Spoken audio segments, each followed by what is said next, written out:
Hello दोस्तों, स्वागत है आपका आपके अपने प्यारे से YouTube channel UP 65 science classes. तो आज हम लोग फिर से एक नए टॉपिक के साथ उपस्थित है अपने इस प्यारे से यूट्यूब चैनल पे। आज हम लोग कक्षा 12 के एक अति महत्वपूर्ण क्वेश्चन का डिस्कशन करेंगे। ये जो क्वेश्चन है ये यूपी बोर्ड के एग्जाम के पर्पज से देखें तो बहुत ही इम्पोर्टेंट है। ये जो क्वेश्चन है ये प्रति वर्ष जो है किसी न किसी सेट में ज़रूर पूछा जाता है।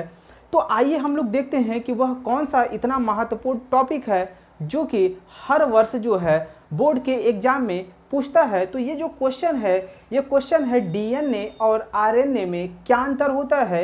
ये क्वेश्चन जो है क्लास 10th के भी बोर्ड के एग्जाम में पूछे जाते हैं। तो हम लोग कह सकते हैं कि ये जो है क्वेश्चन बोर्ड के एग्जाम के दृष्टि से देखें तो बड़ा ही इंपॉर्टेंट होता है। तो आइए हम लोग देखते हैं डीएनए और आरएनए में क्या अंतर होता है। तो सबसे पहले हम लोग डीएनए और आरएनए की कुछ बेसिक बातों को जान लेते हैं।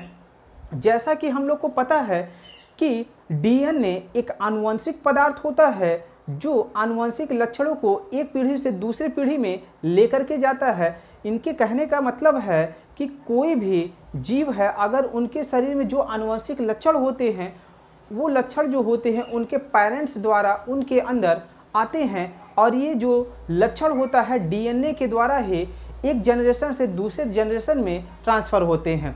अगर वहीं बात कर लें आरएनए का तो आरएनए भी हम लोग का एक प्रकार का आनुवंशिक पदार्थ ही होता है, लेकिन ये हम लोग का जो आरएनए होता है ये विषाणु जीवाणु में जो है आनुवंशिक पदार्थ की तरह कार्य करता है। इसके अलावा जो हम लोग का डीएनए होता है ये जीवाणु और विषाणु को छोड़ करके जितने भी जीव जंतु पाए जाते हैं सब में आनुवंशिक पदार्थ की तरह कार्य करता है। तो आइए हम लोग जो है एक एक पॉइंट लिखते हैं और उसको समझते हैं कि डीएनए और आरएनए में क्या अंतर होता है और किन से ये मिलकर के बने होते हैं और इनका कार्य क्या होता है। तो सबसे पहले जो है हम लोग अगर डीएनए की बात कर लें तो एक तरफ हम लोग जो है डीएनए लिख लेते हैं डीएनए और एक तरफ हम लोग लिख लेते हैं आरएनए। डीएनए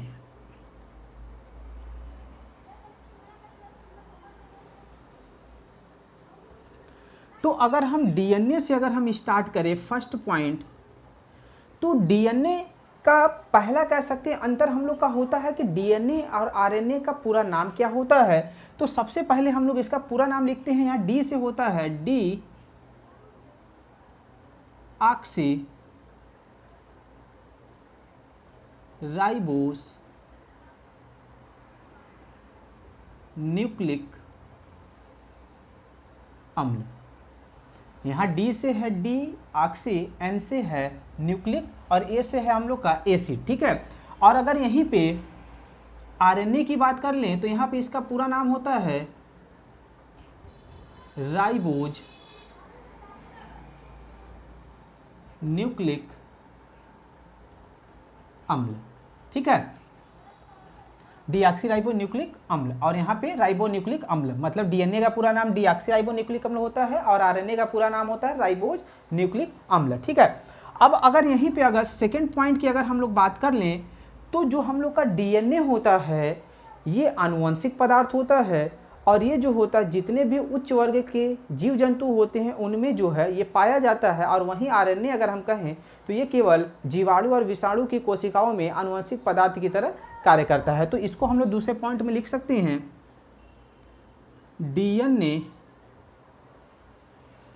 एक प्रकार का आनुवंशिक पदार्थ होता है, ठीक है। और अगर यहीं पे अगर हम आरएनए की अगर हम लोग बात करते हैं तो आरएनए भी एक प्रकार का आनुवंशिक पदार्थ होता है, किंतु यह केवल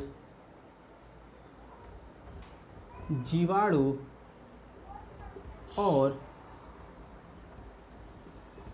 विषाणु में आनुवंशिक पदार्थ होते हैं। डीएनए हम लोग का जो है सभी उच्च वर्ग के जो जीव जंतु होते हैं उनके आनुवंशिक पदार्थ की तरह कार्य करता है, और वहीं आरएनए जो होता है केवल हम लोग का जो है जीवाणु और विषाणु के शरीर में ही जो है आनुवंशिक पदार्थ की तरह कार्य करता है। अगर हम यहीं पे अगर तीसरे पॉइंट की बात करें तो जो डीएनए हम लोग का होता है वह द्विकुंडलीय संरचना का होता है। मतलब कि ये जो हम लोग का डीएनए होता है वो दो प्रकार की जो कह सकते हैं रस्सी होती है, एक दूसरे को ऐसे कॉइल की हुई होती है, तो उसको हम लोग कह सकते हैं कि ये द्विकुंडलीय संरचना होती है। और अगर यहीं आरएनए की बात करें तो वो एक कुंडलित संरचना होती है। तो तीसरा पॉइंट हम लोग का बनेगा डीएनए द्वितीय कुंडलित संरचना होती है। अगर यहीं पे आरएनए की बात करें तो आरएनए एक कुंडलित संरचना होती है। ठीक है। और अगर हम फोर्थ नंबर की अगर बात कर लें तो फोर्थ नंबर हम लोग का ये होगा कि जो ये द्विकुंडलित संरचना होती है ये बहुत सारे जो है न्यूक्लियोटाइड से मिलकर के बनी होती है। मतलब हम यहाँ पे अगर इसकी संरचना अगर हम बनाएं, छोटा सा एक संरचना अगर हम बनाएं तो डीएनए की संरचना जो है कुछ इस टाइप की होती है, कुछ इस टाइप की होती है। और इनके बीच में जो है नाइट्रोजन क्षार होते हैं, और ये जो हम लोग का कह सकते हैं जो ये श्रृंखला होती है इसी श्रृंखला को हम लोग कहते हैं न्यूक्लियोटाइड। और इनके बीच का जो ये डिस्टेंस होता है ये 20 एंगस्ट्रॉम होता है, और यहाँ से यहाँ तक ये जो कुंडली होती है इसकी जो दूरी होती है वो होती है 34 एंगस्ट्रॉम। ठीक है। और अगर यहीं पे आरएनए की बात कर लें तो आरएनए हम लोग का जो होता है वो केवल एक कुंडलित ऐसे जो है संरचना होती है, और इसी में जो है हम लोग के नाइट्रोजनी जो क्षार होते हैं, जैसे इसमें एडेनिन होता है, साइटोसिन होता है, ग्वानिन होता है, बस इसमें थायमिन नहीं होता, थायमिन की जगह पे यूरासिल होता है। ठीक है। तो ये भी अभी हम लोग पॉइंट लिखेंगे। तो नेक्स्ट पॉइंट हम लोग का फोर्थ है, फोर्थ पॉइंट हम लोग यहाँ पे लिख लेते हैं डीएनए में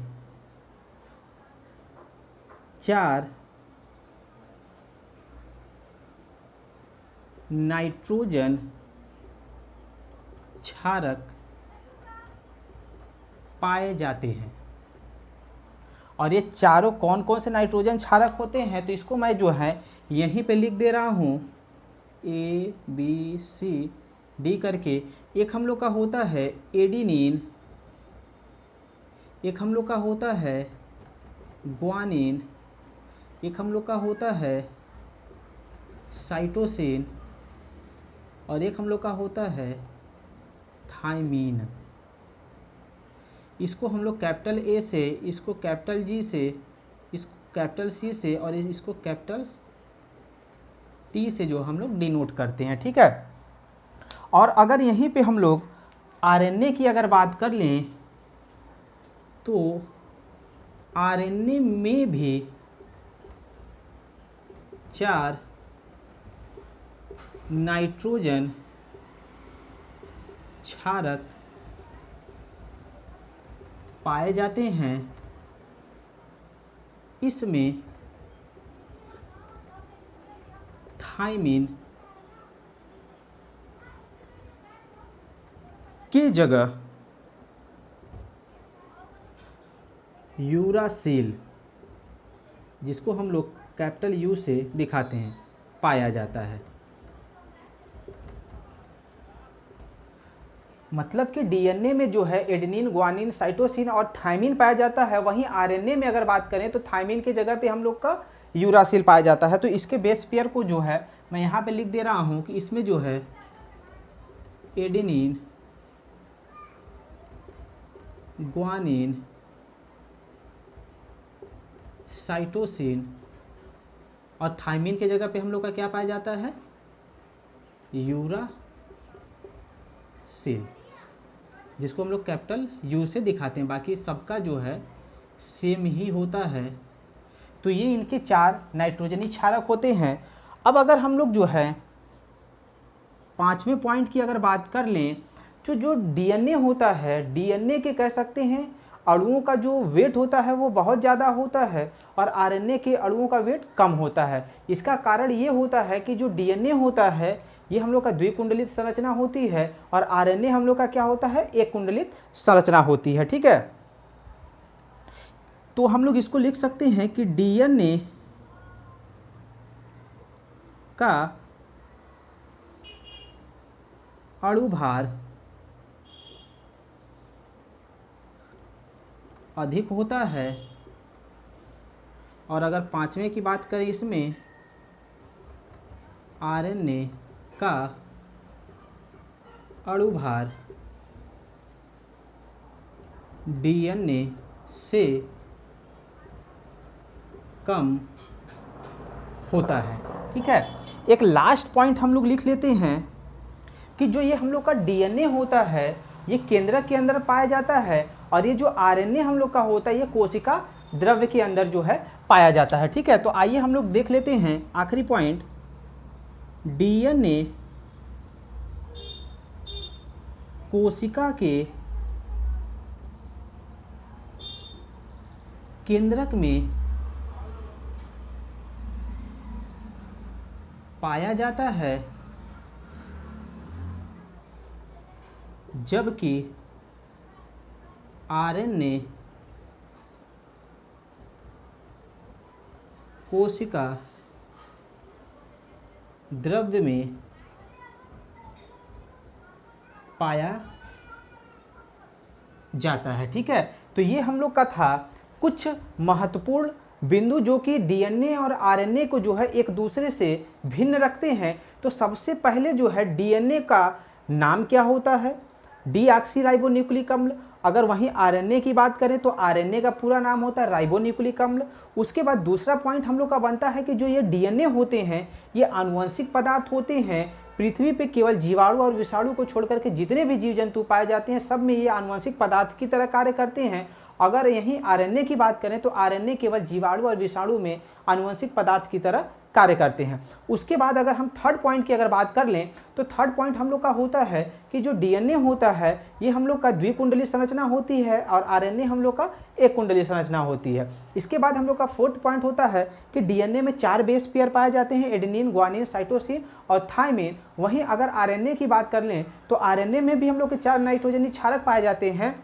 बस अंतर ये है कि थायमिन की जगह इसमें यूरासिल आ जाता है। अगर यहीं पे फिफ्थ पॉइंट की अगर बात करेंगे तो हम लोग का जो डीएनए होता है वो केंद्रक के अंदर पाया जाता है और यहीं आरएनए की बात करें तो ये कोशिका द्रव्य के अंदर पाया जाता है। एक आखिरी पॉइंट हम लोग और लिख लेते हैं, हम लोग का जो 7वां पॉइंट होगा कि डीएनए एक प्रकार का ही होता है, मतलब डीएनए केवल एक ही प्रकार का होता है। अगर वहीं आरएनए की बात कर लें तो आरएनए 3 प्रकार का होता है। ठीक है, आरएनए हम लोग का 3 प्रकार का होता है। कौन कौन सा होता है मैं उसका नाम लिख देता हूं। एक हम लोग का होता है आरएनए, एक हम लोग का होता है टीआरएनए और एक हम लोग का होता है एमआरएनए। यहाँ पे आरएनए का नाम होता है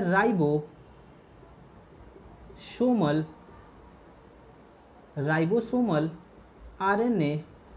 टी की अगर बात करें तो इसका होता है स्थानांतरण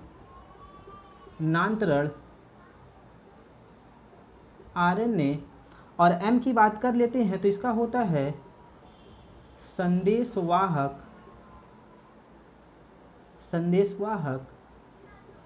आरएनए। तो ये था हम लोग का डीएनए और आरएनए में अंतर। वीडियो अगर आप लोग को अच्छी लगेगी तो अपने दोस्तों में शेयर करिएगा, चैनल को सब्सक्राइब करिएगा